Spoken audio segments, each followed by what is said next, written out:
पुष्पूर येथील अल्बर्ट एक्का स्टेडियमवर सुरू असलेल्या 34व्या किशोर किशोरी राष्ट्रीय अजिंक्यपद खो खो स्पर्धेत महाराष्ट्राच्या किशोर व किशोरी संघाने उपांत्य फेरीत प्रवेश केला आहे। सकाळी झालेल्या उपांत्यपूर्व सामन्यात महाराष्ट्र किशोरी संघाने विदर्भ संघावर 1 डाव आणि 20 गुणांनी दणदणीत विजय मिळवला। महाराष्ट्र संघाकडून खेळताना सिद्धी भोसलेने 3 मीटर, वेदिका कामखेडेने 2 आणि 1.5 मीटर संरक्षण करताना 1 गडी बाद केला। श्रावणी तामखेडेने दोन्ही डावात 2 मीटर व 1.40 मीटर नाबाद संरक्षण करताना 3 गडी बाद केले। गौरी यादवने आणि ईश्वरी सुतारने प्रत्येकी 3 गडी बाद केले। विदर्भ संघाकडून दुर्गा गौताडेने 1.5 मीटर संरक्षण करताना 1 गडी बाद केला। अन्य सामन्यात राजस्थानने पंजाबवर 6 गुणांनी विजय मिळवत उपांत्य फेरीत प्रवेश केला। कर्नाटकने छत्तीसगडवर 2 गुणांनी निसटता विजय मिळवला। तामिळनाडूने पश्चिम बंगाल बरोबर झालेल्या चुरशीच्या लढतीत 2 गुणांनी विजय मिळवला। किशोर गटाच्या उपांत्यपूर्व सामन्यात महाराष्ट्राने पश्चिम बंगालचा 28 गुणांनी पराभव करत उपांत्य फेरी गाठली। महाराष्ट्र संघाकडून संरक्षण करताना प्रसाद बेलिफने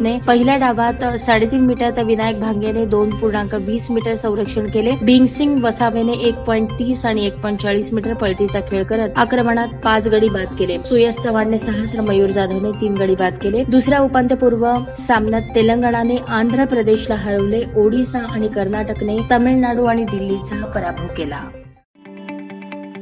ताज्या बातम्या पाहण्यासाठी प्राईम महाराष्ट्र न्यूज चॅनलला सबस्क्राईब करा।